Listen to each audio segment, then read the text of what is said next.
Bismillahirrahmanirrahim. Assalamualaikum warahmatullahi wabarakatuh.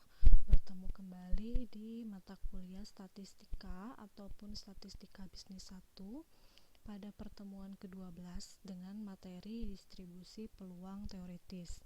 Namun, materi distribusi peluang teoritis ini cukup banyak materinya, dan hitung-hitungannya lumayan agak bikin bikin putar otak gitu.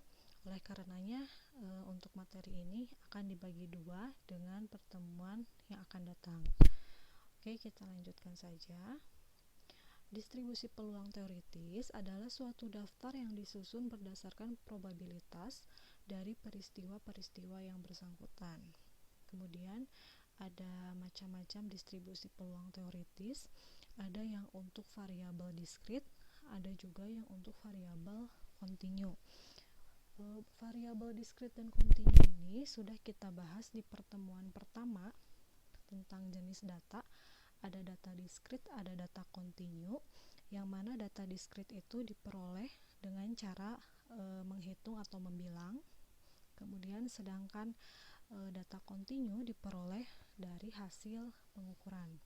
Kemudian untuk variabel diskrit sendiri ada yang namanya distribusi binomial, multinomial, Poisson, dan hipergeometris. Sedangkan untuk yang kontinu ada distribusi normal, distribusi student atau T, kemudian distribusi chi-square, dan distribusi Fisher atau F. Nah, yang akan kita bahas tidak semuanya.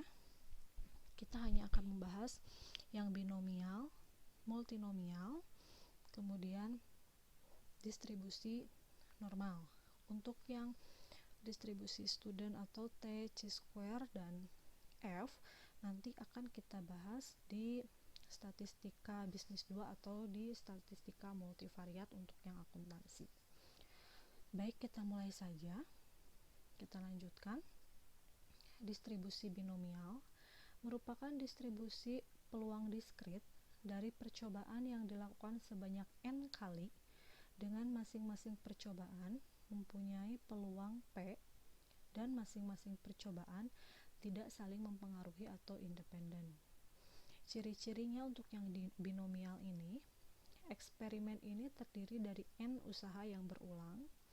Kemudian setiap usahanya mempunyai dua hasil kejadian yang dapat diklasifikasikan. Jadi binomial ini dari kata binom itu dua.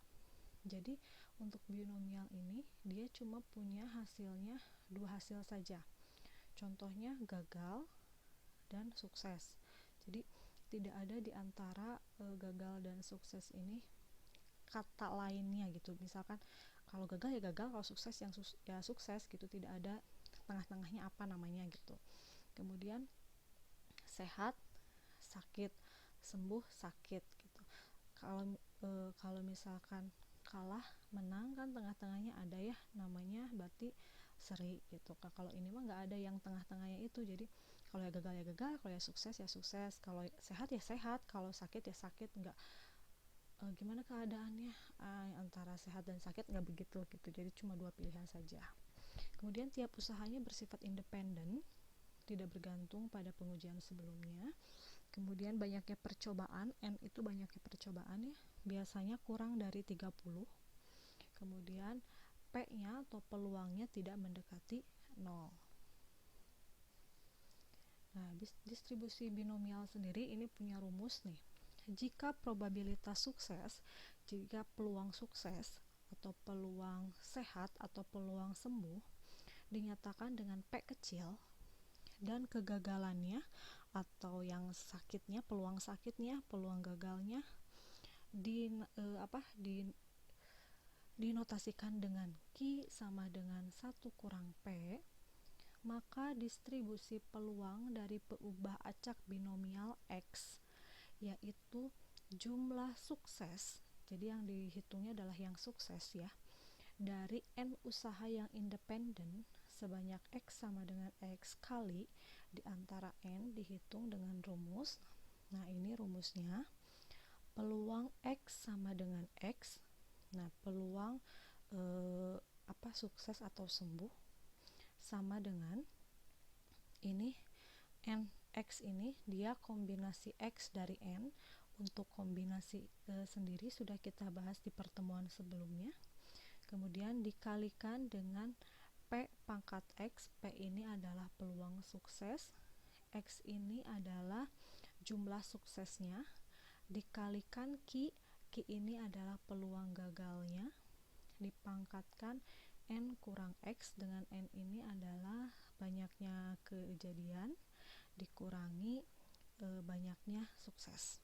Oke, dengan X-nya sendiri untuk yang ini, dengan X-nya bisa 0, 1, 2, 3 sampai dengan N, dan kombinasi X dari N sama dengan N faktorial dibagi dengan N kurang X faktorial dikali X faktorial. Oke, lebih mudahnya kita langsung ke contoh saja. Menurut seorang dokter, seorang pasien dengan penyakit Y mempunyai kemungkinan sembuh. Kemungkinan sembuh berarti ini dia peluang sembuh. Ya, jadi nanti langkah pengerjaannya kita tuliskan diketahui dari apa yang ada dalam soal. Mempunyai peluang sembuh berarti diketahuinya peluang sembuh ya, atau dinotasikan dengan P sama dengan 60%. Kita ubah menjadi bentuk desimal yaitu 0,6 dari 60 dibagi 100. Apabila disuntik obat, bila diketahui ada 3 orang pasien yang mengidap penyakit Y. Nah, artinya banyaknya kejadiannya adalah 3 orang. Jadi N-nya itu sama dengan 3. Kemudian yang ditanyakan yang pertama, berapa peluang 2 pasien sembuh? Nah, berarti yang ditanyakannya untuk yang A ini, P besar dalam kurung X sama dengan 2. Jadi sembuhnya 2. Sedangkan yang B, peluang pasien sembuh lebih dari 2. Berarti P dalam kurung X lebih dari sama dengan 2. Oke. Untuk menjawabnya, kita masuk ke rumusnya. Ini rumusnya ditulis kembali dari yang halaman sebelumnya. Di sana kan ada nilai N di rumus itu, nilai X kecil, juga ada nilai P. Untuk N tadi kita sudah peroleh adalah 3. X kecilnya untuk yang nomor A adalah 2. Kemudian P-nya, P kecilnya adalah 0,6. Untuk Q-nya ini karena belum ada, Q itu adalah peluang sakit. Karena ini ngobrolnya sembuh ya, sembuh berarti dengan yang sakit. Untuk peluang sakitnya, Q-nya kita peroleh dari 1 dikurang P. Jadi Q-nya itu 1 dikurang 0,6 hasilnya 0,4. Nah, kalau sudah ketemu kita langsung masukkan saja ke rumusnya. Jadi peluang 2 pasien sembuh ini P X sama dengan 2 ini, N-nya ganti dengan 3, X-nya ganti dengan 2, P-nya ganti dengan 0,6, pangkat X-nya ganti dengan pangkat 2, Q-nya ganti dengan 0,4, pangkat N-nya ganti dengan 3, dikurangi X-nya ganti dengan 2. Maka akan menjadi sama dengan yang ini, yang 32 dikurung ini merupakan kombinasi. Jadi 3 faktorial dibagi dengan 3 dikurang 2 faktorial dikali 2 faktorial. Kemudian ini 0,6 dikuadratkan saja, hasilnya adalah 0,36. Kemudian ini 0,4, pangkatnya pangkat 1 berarti tetap 0,4, sehingga diperoleh 3 dikali 2 faktorial, karena di bawahnya ada 2 faktorial biar nanti mudah dicoret, per 1 faktorial dikali 2 faktorial. Ini 2 faktorial atas dan bawah boleh dicoret, sehingga sisa 3 dibagi 1 faktorial. 1 faktorial itu adalah 1, jadi 3 bagi 1 adalah 3. Dikalikan dengan 0,144 ini diperoleh dari 0,36 dikali 0,4. Jadi 0,144. dikalikan dengan tadi hasil yang ini adalah 3, diperoleh hasilnya adalah 0,432. Jadi peluang 2 pasien sembuh adalah 0,432. Bisa dipahami? Oke, kita lanjutkan ke yang B.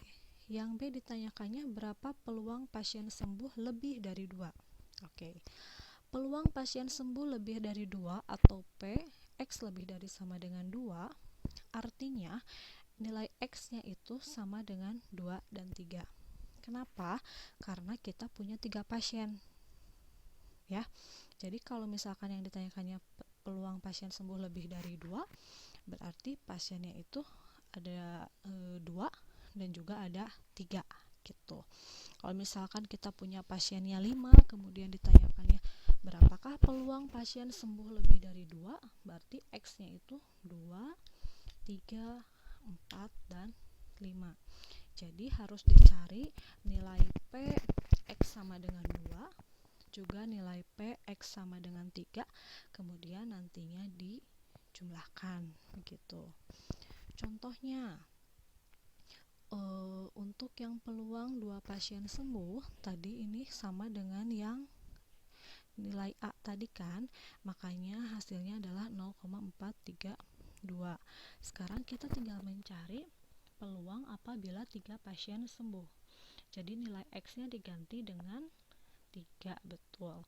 Jadi ini N-nya 3, X-nya juga 3, P-nya tetap 0,6, pangkat X-nya pangkat 3, dikali Q-nya 0,4, pangkat N-nya 3, dikurangi pangkat X-nya 3, maka sama dengan yang ini kombinasi 3 dari 3 ini kita uraikan, 3 faktorial dibagi dengan 3 kurang 3 faktorial dikali 3 faktorial, kemudian dikalikan 0,216 ini diperoleh dari 0,6 pangkat 3, kemudian dikalikan 1, dari mana 1 ini diperoleh dari 0,4 pangkat 0.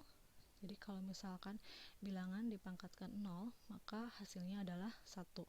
Kalau tidak percaya silahkan cek di kalkulator sendiri saja.